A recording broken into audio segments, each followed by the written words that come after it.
There are two types, as you probably know about, like when it comes to machine learning. There is the supervised machine learning where you train it from a human examples, and there's the unsupervised learning, and we combine both. The the reason I can do better is not just because of the combination. In the supervised learning settings, we basically treat AI on both cancer diagnosis in a sense that a pathologist would come in and say, this is cancer, this is not cancer.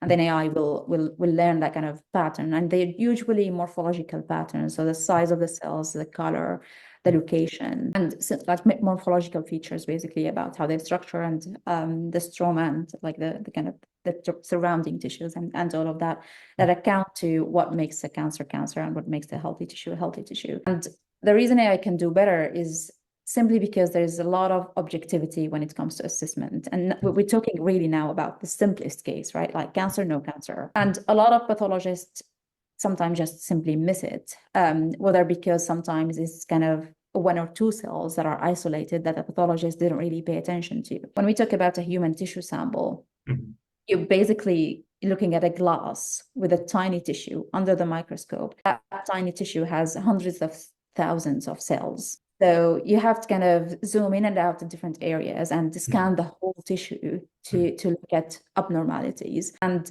sometimes people, even the expert pathologists, could miss it. So with kind of AI copilot or AI assistant, it can simply tell you that you've missed this area. Just check it out. There might be something that you missed there. Or it can tell you there is cancer there with high probability. You might want to check that out before signing the case.